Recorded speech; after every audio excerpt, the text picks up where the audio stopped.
Hi, today I'm going to show you how to make a good Darjeeling tea, and I have selected our First Flush Darjeeling tea from Singbulli Estate. Now this is a very unique tea because it was made in 2008. That's all more than 10 years ago. You must be wondering how this tea lasted so long. The reason is because I wanted to test this out. I wanted to keep this Darjeeling tea for 10 years and see how it turns out. Now, we always talk about the keeping qualities of tea, and here's the secret about good tea. If you make the tea correctly, or follow the principles of good tea making, you end up with an excellent tea which would last 10, 15, even 20 years if it is preserved well. Preservation of tea is a two-step process. One, it has to be made right, and secondly, it has to be stored correctly. It has to be stored in a climate-controlled environment with very less humidity. So an air-conditioned building would be perfect. In your home, you would keep it in a cupboard, but never in the refrigerator, because the refrigerator has moisture and it also has food smell, and tea will easily absorb that. So today, this Darjeeling tea is still excellent, and in fact it has an enhanced flavor. It is an improved flavor. It's like a vintage Darjeeling. That's what I would call it, a vintage Darjeeling. A 2008 Singbulli Estate First Flush Darjeeling, available on our website. Only a limited amount of tea is available. So I'm going to show how to make this tea, because it has to be treated differently from other teas. First flush teas anyway are less oxidized than normal traditional black teas. Now, Singbulli Estate is in Darjeeling district, and Darjeeling district is in the northern part of India at the foothills of the Himalayas, and it's well known, reputed world over as the champagne of teas. But these champagne of teas are only manufactured during certain time of the year, and that is in spring, from about the end of March to about the end of April, during which time you get the first pick for the season. That's called the first flush, and then the second pick for the season is called the second flush. The difference between the two is that the first flush teas are even less oxidized because the climate is such. Recovering from winter, these tea bushes are just starting to grow and produce new leaves, and this would go on for right through the year till about the end of November. But that's it. During December, January and February, it stays dormant. There's no growth, there's no harvesting, there's no production. But in spring, when it starts to grow, it will produce very tender leaves, and because of the soil conditions in Darjeeling itself, and because of the climatic conditions, it's perfect for making very, very high quality flavor. Now, the manufacturing process is very complicated, and I'm not going to go into details of that, but suffice to say that it requires expertise, and certainly there has been a lot of expertise to make this tea. So I will talk about it a little more as we infuse the tea, but for now I'm going to show you what the tea looks like. Hold it up to the camera. This tea looks very much like an ordinary black tea, But if you look closer, you will find there are some particles of leaf that are greenish. It has a greenish hue. The greenish hue is because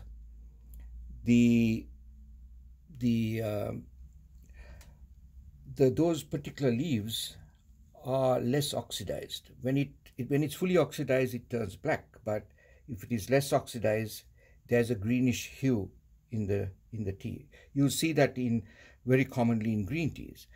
So, but this is not a green tea, but there are some particles which resemble green tea, and that is a characteristic of First Flush Darjeeling tea. There will be less of that in the Second Flush Darjeeling, but it certainly is very noticeable in the First Flush Darjeeling.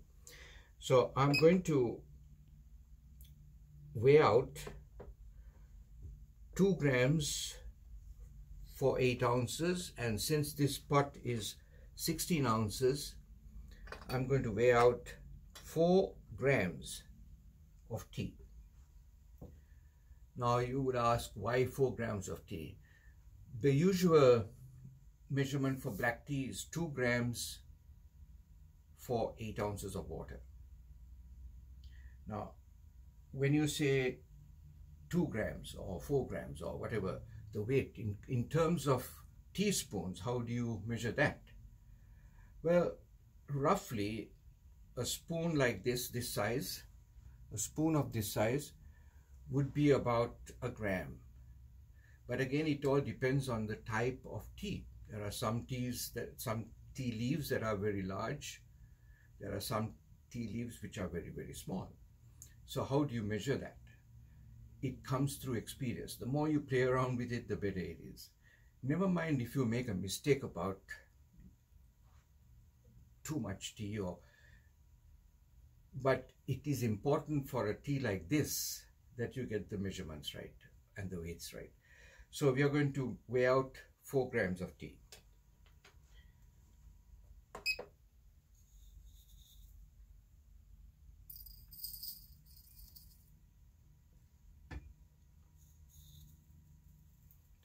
That's 3.1 grams. And there we go. That's 4 grams. And as I told you in an earlier segment, I like to use glassware because you can actually see the tea leaves unfurling when they are put in water, and the color also is visible through glassware.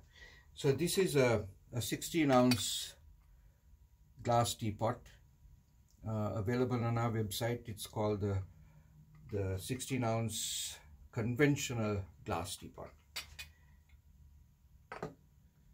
The temperature of water is very important, and as I said, we are going to use 195 degrees for this tea. The Darjeeling teas, although they are considered black teas, as I said, they are less oxidized, and therefore it could be technically called an Oolong tea, but Darjeeling teas are never called Oolong teas, although they are semi-oxidized. And 195 degrees is about right. You can go down possibly to about 185 degrees, but this particular tea I like to keep it at 195. So let's fill up water.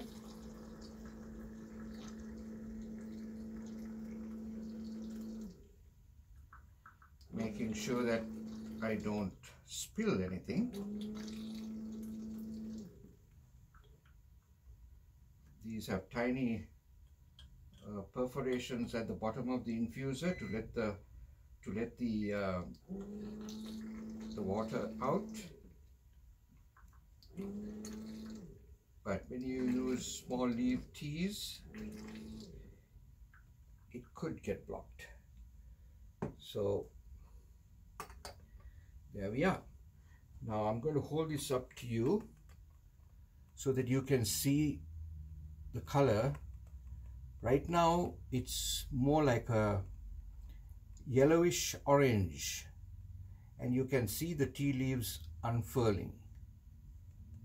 So later you will see that the leaves have opened out a lot more. Now I'm going to steep this at for 3 minutes, not the traditional 5 minutes that I would use for a normal black tea. Again, it's because of the uniqueness of this first flush tea.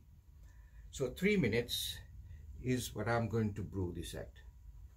And you will see the color getting a little darker as time proceeds. Now, this tea is available on our website. It's called Singbulli Estate First Flush Darjeeling tea. It's available in a 4-ounce package, or if you want it packed in a tin, we can do that also.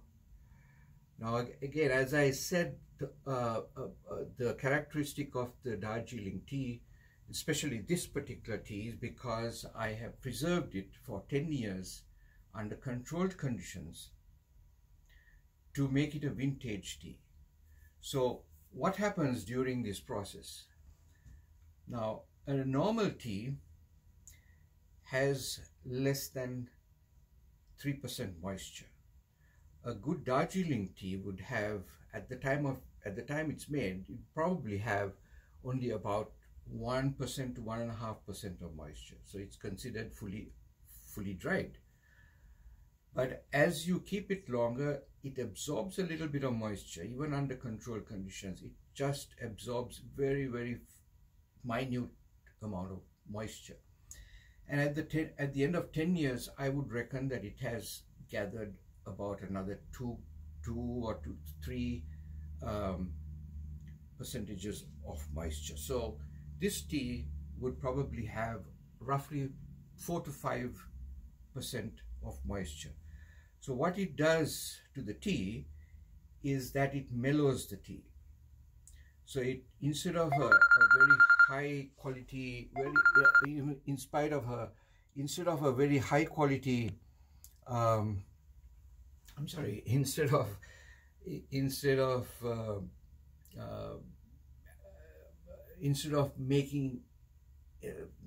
of tasting very greenish, as some First Flush Darjeelings do, reminiscing of a green tea, this one has mellowed, and therefore you will see that even the color is a little darker than a regular First Flush Darjeeling tea.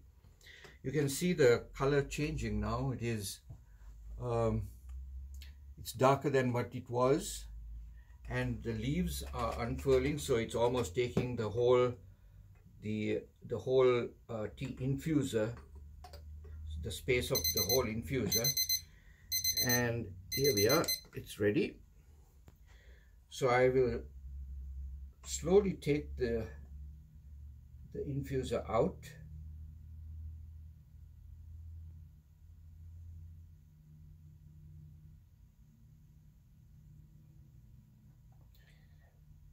I get the aroma even up to here. It's wonderful aroma, typical of a First Flush Darjeeling. And this is what the infusion looks like. It's a little greenish in color. That's because it's less oxidized than a black tea. Very uniform, in the sense that all the particles are evenly oxidized.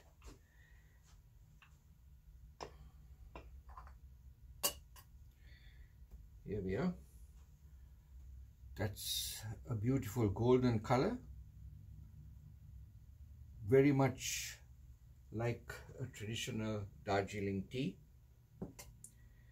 And the truth of the pudding is, they say, is in the eating. In this case, the truth of the tea is in the tasting. So I'm going to pour myself a cup of excellent First Flush Darjeeling tea from Singbulli Estate. And there again, here we are. That's the beautiful color that you can see. And when you taste it, I would expect it to be full of flavor, a very unique flavor of the Darjeeling First Flush teas. And I would expect it to be smooth and not bitter.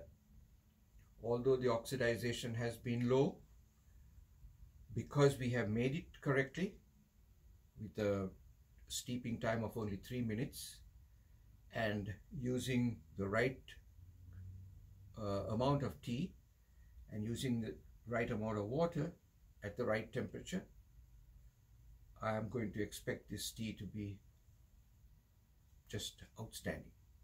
Cheers.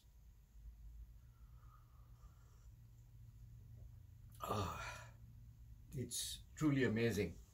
Every time I have this tea, I think to myself the amount of work, amount of expertise that has gone into making this tea on Singbulli Estate 2008. That's more than 10 years ago. I don't know, I've never been there, but I bet those the factory manager and the estate manager would have been so skilled to have produced this tea, and I congratulate them.